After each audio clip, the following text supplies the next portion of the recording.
বাড়ির সবাই বলছে হালকা পাতলা রান্না করো, রিচ তরকারি একদমই খেতে ইচ্ছা করছে না। প্রচণ্ড পরিমাণ গরম পড়েছে আমাদের কলকাতাতে। তো তার জন্য কি রান্না করব করব ভাবতে ভাবতে ভাবলাম যে বাড়িতেই তো অনেক কিছুই রয়েছে সবজি, তো সেই সবজি দিয়ে আজকে রান্না করব। অনেক কিছু সবজির মধ্যে আমি বেছে নিয়েছি ঝিঙে। তো ঝিঙেটা ভালো করে পরিষ্কার করে আমি ছুলে নিয়েছি, মানে ছাড়িয়ে নিয়েছি। একদমই গোটা ঝিঙে ছাড়িয়ে পরিষ্কার করে আমি ধুয়ে নিয়েছি। আর তারপর দেখলাম বাবার বাড়ি থেকে পেঁপে এনেছিলাম, সেই পেঁপে কিছুটা রয়েছে। তো আজকে এই যে অর্ধেক পেঁপে আর ঝিঙে দিয়ে সুন্দর করে চিংড়ি মাছ দিয়ে একটা রেসিপি করব। তো তোমরা ভিডিওটা স্কিপ না করে প্রথম থেকে শেষ পর্যন্ত দেখতে থাকো। গরমের দিনে খুবই স্বাস্থ্যকর একটা রেসিপি, যেটা খেলে কারোর কোনো অসুবিধা হবে না, তো খুবই ভালোও লাগবে খেতে। তো সেটাই তোমাদেরকে আজকে আমি দেখাবো। তো চলো রান্নাটা করছি, তোমরা দেখতে থাকো। তার আগে আমি এই সবজিগুলোকে ভালো করে আমি ছোট্ট ছোট্ট করে কেটে নেব। আর এই যে দেখো আমি ঝিঙেগুলো কেটে নিয়েছি, একটু সুন্দর করে কেটে নিয়েছি, একদম ছোট্ট ছোট্ট করে। তো গরমের দিনে এরকম ঝিঙের তরকারি খেতে ভীষণই ভালো লাগে। তার সাথে দেখো আমি নিয়ে নিয়েছি এখানে পেঁপে আর আলু, আলু কেটে নিয়েছি। আর এদিকে দেখো আমি চিংড়ি মাছ নিয়ে নিয়েছি, চিংড়ি মাছ দিয়ে ঝিঙে আলু পেঁপে দিয়ে একটা তরকারি হবে। তো সেটাই আজকে তোমাদেরকে দেখাচ্ছি। তো চলো, কড়াই বসিয়ে দিয়েছি, কড়াই গরম হয়ে গেছে। কড়াইতে এখন আমি তেল দিয়ে দেবো।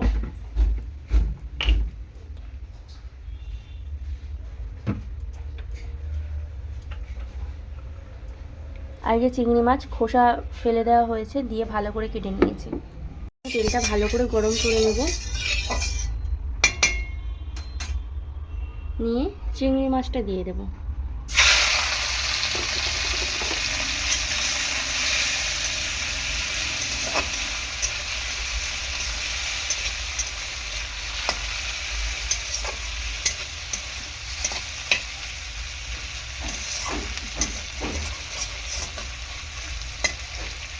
চিংড়ি মাছটাকে ভালো করে ভেজে নেব।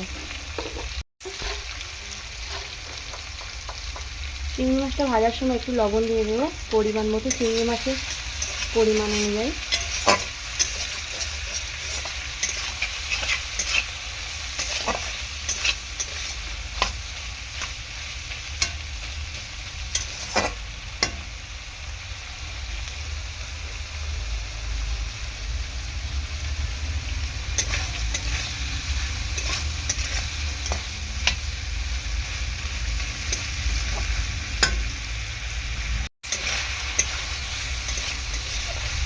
অনেক ঝিলু ছিল বলে ওই জন্য একটু লালচে লালচে দেখাচ্ছে।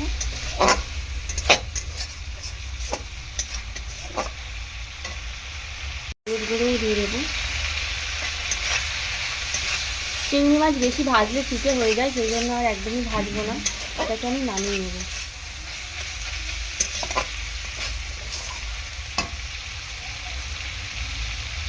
দেখো চিংড়ি মাছগুলো আমি ভেজে তুলে নিয়েছি। এখানে কড়াইতে তেল দিয়ে দেব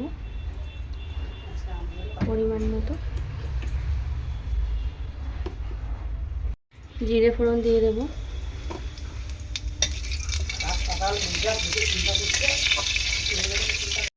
তো এখন আমি দিয়ে দেবো আলুগুলো, এর মধ্যে কোনো পেঁয়াজ দেবো না।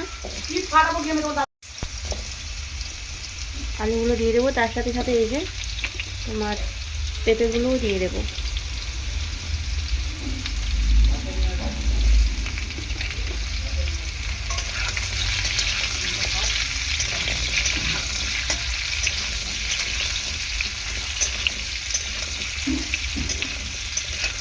ভালো করে তেলের মধ্যে ভেজে নেব।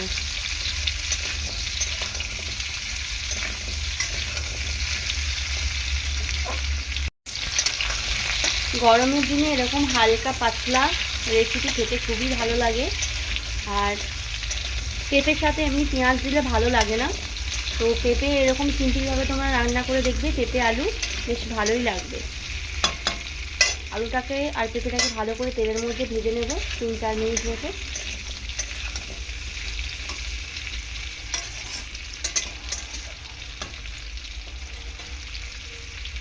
আমি লবণ অ্যাড করব।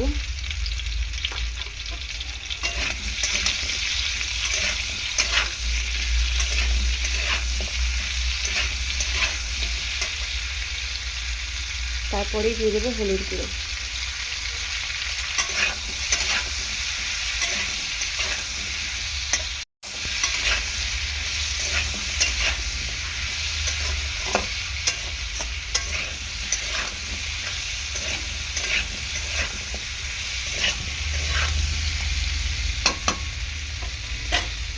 এরপর দিয়ে দেবো ঝিঙে।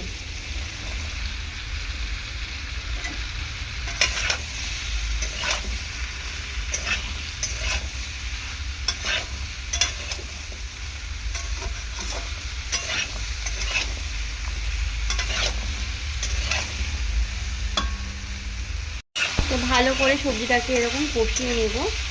আর কষানোর সময় দিয়ে দেবো একটুখানি জিরে বাটা।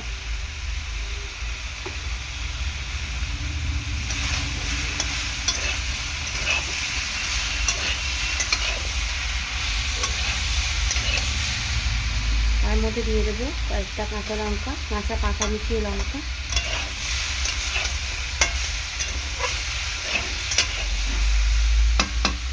সবজি কষানো হয়ে গেলে জল দিয়ে দেবো।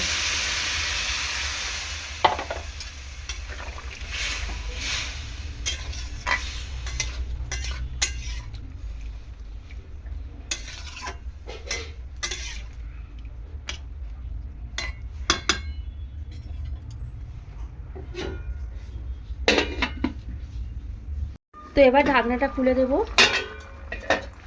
দেখো সবজি মোটামুটি সেদ্ধ হয়ে এসছে। আর এখন আমি দিয়ে দেবো ভেজে রাখা চিংড়ি মাছটা।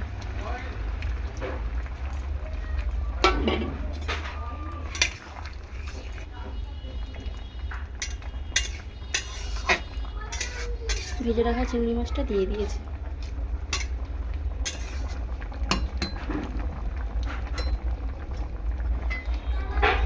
ঝিঙে আলু দিয়ে এরকম চিংড়ি মাছ খেতে খুবই ভালো লাগে।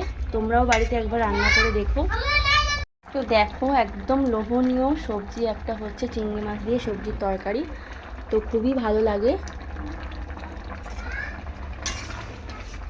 আমার তো ভীষণ পছন্দ। আর মাও সবজি খেতে খুব পছন্দ করে। তোমাদের দাদাভাই সব রকম সবজি খায় না, কিন্তু যদি আমি ঝিঙে দিয়ে এরকম চিংড়ি মাছ রান্না করে দিই খুবই ভালো খায়। তো সেই জন্য আজকে এটাই রান্না করছি। গরমের দিনে একদমই সুস্বাদু আর স্বাস্থ্যকর রেসিপি। একদম ছোট থেকে বয়স্ক সবাই এই রেসিপিটা খেতে পারবে। আর একদমই আমি ঘরোয়া রান্না করি। বাড়িতে আমি যেটাই রান্না করি সেটাই আমি চেষ্টা করি তোমাদের কাছে শেয়ার করতে। তো প্লিজ তোমরা ভিডিওটা কেউ স্কিপ করবে না, প্রথম থেকে শেষ পর্যন্ত তোমরা দেখতে থাকবে। আর আমার চ্যানেলে যদি কোনো নতুন বন্ধু এসে থাকো, চ্যানেলটি ঝটপট সাবস্ক্রাইব করো, এরকম রান্নার ভিডিও দেখতে পারবে। তাহলে আশা করছি তোমরা সবাই ভালো আছো, তোমাদের আশীর্বাদ ও ভালোবাসায় আমিও কিন্তু খুব খুব ভালো আছি। আর ওদিকে মা পুজো দিচ্ছে, আর রান্নাও আমার মোটামুটি কমপ্লিট হয়ে এসছে। এখন মাম্মাম সবার আগে খাবে, তো মাম্মামকে এখন দিয়ে দেবো। আর মাম্মাম যেহেতু চিংড়ি মাছ পছন্দ করে মাম্মামের জন্য, তো চিংড়ি মাছ আমি একটুখানি তুলে রেখেছি। তো চলো, রান্নাটা প্রায় হয়ে এসছে। কালারটা দেখো কত সুন্দর এসছে। আমি কিন্তু এর মধ্যে কোনো রকম গুঁড়ো লঙ্কা ব্যবহার করিনি, তাও তরকারি কালারটা দেখো কত সুন্দর এসছে। তরকারিটা হচ্ছে, ফুটছে, এই সময় আমি একটুখানি জিরে বাটা আরেকটু দিয়ে দিলাম, যাতে টেস্টটা আরও একটু ভালো হয়। একদম জিরে বাটা কাঁচা লঙ্কা দিয়ে এরকম মাছের ঝোল হলে আর কিচ্ছু লাগবে না। ভীষণই ভালো একটা রেসিপি, তোমরাও বাড়িতে একবার ট্রাই করো, ভীষণ ভালো লাগবে খেতে। আর যতটুকু মশলা তোমরা তোমাদের পরিমাণ অনুযায়ী নেবে।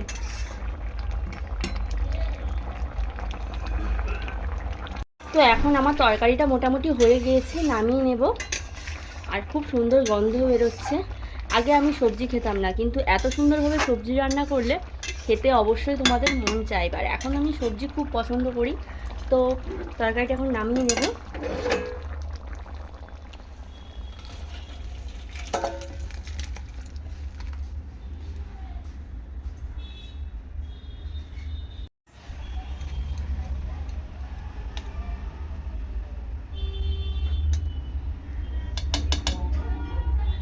দেখো বন্ধুরা, আমি একটা পাত্রের মধ্যে মাছের ঝোলটা নামিয়ে নিয়েছি। যে চিংড়ি মাছ দিয়ে ঝিঙে আলু দিয়ে যে মাছের তরকারি চিংড়ি মাছের, এটা নামিয়ে নিয়েছি। আর দেখো কত সুন্দর কালারফুল হয়েছে। তাও আমি এর মধ্যে কোনো রকম গুঁড়ো লঙ্কা দিইনি, পুরোটাই বাটা মশলা দিয়ে, বাটা জিরে বাটা দিয়ে আমি রান্না করেছি। জিরে বাটা দিয়ে এরকমই রেসিপি তোমরা কারা কারা পছন্দ করো অবশ্যই আমার কমেন্ট বক্সে কমেন্ট করে জানাবে।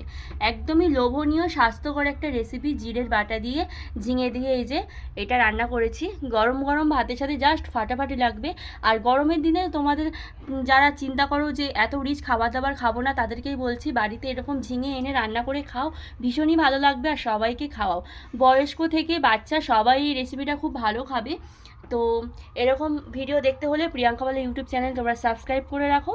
তো আমার চ্যানেলে সবসময় তোমরা এরকমই ঘরোয়া রান্না দেখতে পাবে। তো আজ এই পর্যন্ত আসি, সবাই সুস্থ থেকো এবং ভালো থেকো। পরের দিন আরও একটি ঘরোয়া রেসিপি নিয়ে তোমাদের কাছে হাজির হব। টাটা।